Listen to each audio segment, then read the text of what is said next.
নমস্কার, আমি শ্রী সুমন। আজকের আরেকটা নতুন টিপস। সম্পর্ক নিয়ে অনেকে ভাবেন, অনেকে চিন্তা করেন যখন সম্পর্কের অবস্থার পরিণতি খুব খারাপ জায়গায় গিয়ে দাঁড়ায়। স্বামী স্ত্রীর সম্পর্ক হতে পারে, প্রেমিক প্রেমিকার সম্পর্কে হতে পারে, বন্ধু বান্ধবীর সম্পর্কে হতে পারে।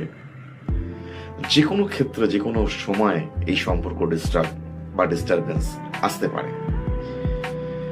বিশেষ করে সম্পর্ক টিকিয়ে রাখার দায়িত্ব হয়তো সেই মুহূর্তে তখন একে অপরের উপর রাগ করে কেউ রাখতেই চায় না। যারা চায় এই সম্পর্কে বাঁচতে, এই সম্পর্ক নিয়ে থাকতে, সম্পর্কটাকে টিকিয়ে রাখতে, তাদের উদ্দেশ্যে আমি একটাই কথা বলবো, যদি সম্ভব হয় আপনি একবার এই ক্রিয়াটা করে দেখতে পারেন। কি করবেন? আমি এর আগে অনেক টিপসে বলেছি যে শুক্রবার জলে রক সল্ট মিশিয়ে স্নান করে আপনি সম্পর্কের জায়গাটা যান, আশা করি ভালো থাকবেন।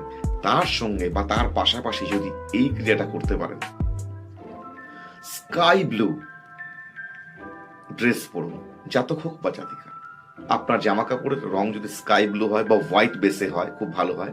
সেক্ষেত্রে আপনি খুব সুন্দর সুগন্ধ আতর হোক বা পারফিউম, যেটা আপনি ভালো মনে করেন, যেমন রোজ, যেমন জুই, বা যেমন চন্দন, স্যান্ডেল পারফিউম যেটাকে আমরা বলি সাধারণত, এরকম পারফিউম জাস্ট আপনি হাতের রেস্টে বা কানের পেছনে বা ঘাড়ে আপনি দিয়ে একটু রাখুন।